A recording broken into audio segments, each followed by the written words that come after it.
I'm Donna, Denina, and I guess I would consider myself a community organizer slash activist. Um, Kind of dabble in the food thing, mostly for fun, for the community, and um, a mom of two, and in a partnership with my partner, who's also kind of my like um, foodie aficionado, and also has gotten into fishing hardcore. She's just like hella learning how to do that, becoming an angler. But yeah,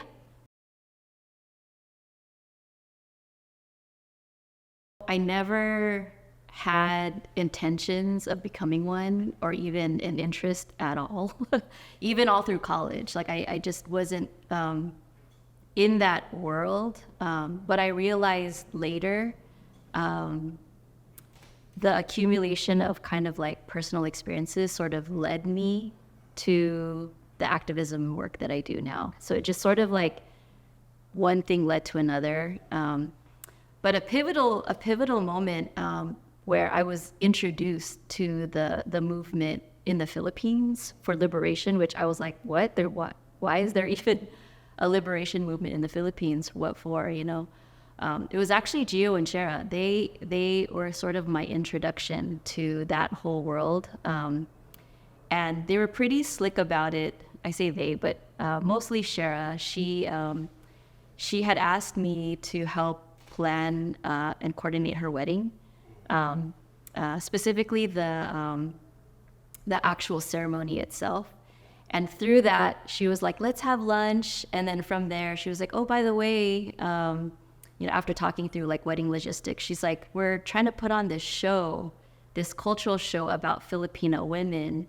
And we know that you teach Filipino history at UW. I was part of a program called Pinoy Teach at that time. I don't know if you remember, with the Cordovas." And she's like, "It would be really great if you could help us out with this show." And that just led me to an organization. And then from there, I've been in it since 2003. So it's been like 18 plus years now. And it's expanded. Like now I do international solidarity work, but still kind of focus more on women. It started off with like learning about Filipino women's issues in the Philippines, and then kind of expanded from there, where now I do international women's work. I think at that time, Pinoy Teach was maybe 3 or 4 years old. Still fairly new. But the original contributors are folks like Daps, Ron, Third, all those guys. So like all the like OG FASA heads. And what sparked my interest about it is because I took the first Filipino American history class at UW with Dr. Bonus, and there was an announcement made in the class about Pinoy Teach, and like half our class was like, "We're down," and that's kind of how I got introduced to that. So my sort of journey to understanding my Filipino identity really goes back to high school. And it will eventually get to why I chose to do the class. But in high school, I didn't know a lot about my Filipino identity whatsoever, beyond cousins and like things, right? Family get-togethers and things like that. Nothing about our history. And then I moved to the Middle East in the middle of my junior year of high school. My dad's in the military. We ran into some financial issues, and he just had to make the hard decision to like pack everybody up, and we had to move to the Middle East in the middle of my high school. I'm about to graduate, like all kinds of stuff, right? And wasn't too happy about it, but we didn't have a choice. So moved to the Middle East, ended up going to the American School of Kuwait to finish off my high school. And it was in this short kind of year and a half that I spent there that I was exposed to what life is like for Filipinos outside of my little bubble where I grew up in California. And I discovered and witnessed Filipina domestic workers in the hundreds, thousands, I mean, I don't even know, that were abused. I mean, just the gamut, sexually assaulted, starved, And I was a naive 16-year-old just trying to make sense of it all. Like, what the hell was going on to our people, right? And so one day my mom approached me and said, do you want to have a baby sister? And I was like, what? You know, I'm the oldest. I have 3 younger brothers. The youngest at the time, I think he was like in 1st or 2nd grade. And I was like, why? And she's like, well, come with me. So we go to the Philippine embassy. We had been going to the embassy pretty frequently because aside from us, they were the only other Filipinos that we knew in the entire country. It turns out my dad and the ambassador are hometown mates. So we go, and this young 20-something-year-old woman comes out with like a 3-month-old baby who was like dressed in this like pink frilly, outfit. I'm pretty sure she was trying to make a good impression. And so when she brings this little baby out, like I grab her and I'm like playing with her, and I'm like, Mom, so are you trying to adopt this little girl? Like, what's going on? And she goes, yeah, so let's talk to her mother. This is the mom. And so she starts telling her story, all in Tagalog. And she's telling this story of how she ran away from her employer because she was being abused, and she was raped and got pregnant. And after running away, she sought refuge at the Philippine embassy until she gave birth. And so, but she couldn't go home because the employers who she worked for held on to her papers, and she was too scared to go and fetch them.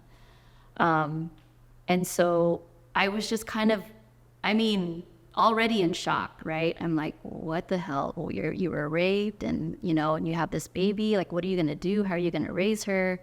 And I was like trying to put the pieces together. And then so my mom and I looked at her and we said, well, how do you get support because the entire time that I had been visiting the embassy, I had only been exposed to like the offices, right?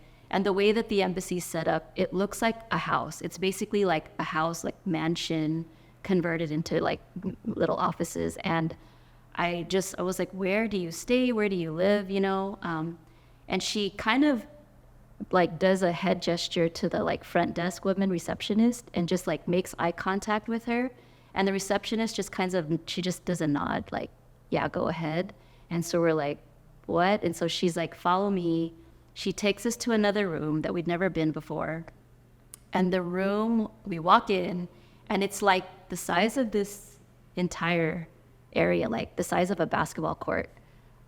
Huge room, and it was jam-packed with runaway Filipina domestic workers with their belongings, their luggage. There was no furniture, no air conditioning, and we're in the Middle East, like in the desert, where it's like on a normal day it's 120 degrees Fahrenheit.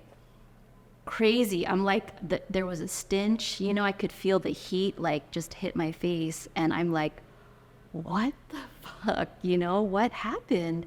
And then every 5 minutes, I could see from the corner of my eye another runaway domestic worker walking in through the gates with her luggage, crying. And then we sat there for the next, I don't even know how many hours, listening to story after story after story. So then kind of fast forward, right? I go back to California, and I take a class, Asian American Studies class at the community college I enrolled at. And it was the first Asian American Studies class being offered at my college at that time. I went to a mostly white college in a small town on the coast of California, Ventura. And I'm like, I don't know anything about my history. I'm gonna take this class. So I did, and there was a small segment about Filipinos there. We learned about all the different Asian ethnic groups, and then we learned about Filipinos. And we were learning about, I remember the Bataan Death March, and I knew nothing about it. And I had other Filipino classmates who I could tell probably grew up in the Philippines, who knew so much, right? And I'm like, I started feeling angry at myself. Like, why don't I know this stuff? Like, how come I don't know anything about my culture or my people, And I remember like taking a trip back home to the Philippines after I graduated high school from Kuwait, thinking, this is the country of my birth. I was born there. but I know nothing about my people's history. So I was just on this journey of like, I want to learn as much as I can. So I took that class, and I remember coming out of the class feeling super angry at kind of myself for not knowing anything. And then I started redirecting it to the education system. Like, how come I can't find this stuff anywhere? So then I transferred to UW, and I'm just like, I'm going to join whatever Filipino things are offered. And so I joined FASA, got introduced to a bunch of folks there. And then Dr. Bonus got hired on. And I remember there was this huge debate on campus about his hiring. And I don't know if you were familiar, but there was this group called Coffee that was formed. And Coffee it stood for the Coalition of Filipinos for Equal Education. And they were the sort of like camp that were pro Fred Cordova, like on the Fred Cordova camp, who received sort of this like honorary status from UW as a doctorate in like Filipino history because of funds and all of his work and research, right? So he had this sort of honorary doctorate and was able to teach Filipino history. I didn't know that. Like, I didn't know any of that history. I just remember Coffee started like protesting the hiring of Dr. Bonus. And I'm like, what? And so our like batch of Pinoy Teach folks, the first year I joined, was sort of a mix of like both Cordova supporters and like people who were the first class of Dr. Bonus, and I was one of them. So that's when Dr. Bonus got hired on, it was part of this like ongoing journey of like, I just want to learn everything Filipino and learn as much as I can. So that's kind of why I took the class. Honestly, didn't know what I wanted to do even when I was in college. Like, I had this sort of path that I thought I was following, and I thought I was going to go into medicine, and then took a couple classes and didn't do very well. And I was already, I think, a third year senior or whatever it is. I was like in my third year at UW, but a fifth year college student. And I just felt like this pressure of like, I need to figure out what I want to do with my life, and I have no idea.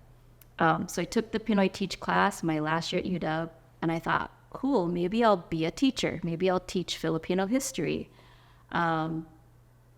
That didn't quite work out, mostly because of finances. Like, I didn't have the financial resources to do the grad school thing and to work and pay off my college debt, like just life circumstances didn't quite work out. But I did end up getting a job just out of college through a headhunting agency, just kind of like when you're desperate for a job, you find other people to do it for you. So I did that, and then just got a corporate job and ended up working there for like, in the industry for like 14 years, but like for one company, 11, way longer than I expected.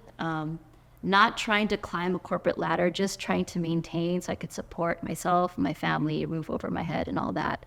But all those years that I had been doing that, I was volunteering a lot of my time to the community work that I was involved in, and like could feel myself slowly burning out. And at the same time, realizing I'm not happy with what I do at all. Like, this whole corporate thing it's just a way to get by, but it's not what I want to devote my time to or my life. And I reached a breaking point. Like, I literally had a mental health breakdown. 2018, I remember clearly because it was, I think, the day of my dad's birthday, March 26, 2018. I was really stressed with work. Just had it. Like, I wasn't getting along really well with my boss at the time. And just called up a friend, like kind of in a panic, like, I don't know what to do. I cannot do this job one more second. I just can't do it. I've been wanting to leave for the past 5 years prior to that. Just didn't have a plan on how to do it. Timing wise, it worked out for me financially because we had just sold a house that I was living in. So I had a little bit of financial cushion to like get me by till I could figure out what I'm going to do. So I quit my job. I just like straight up just quit with no plan. Like, I don't know what I'm going to do, but I'm just going to do it because I had to take that leap. But I had mentally prepared myself for that for a long time, knowing like, I know what I want to do. I know it's not this, and I don't know what it's going to look like, but I see all the time I devote already to the community work that I do outside of my regular day job. How can I make that work for myself and my family and my kids that I have to support? And I found a way. And so I have like no regrets whatsoever.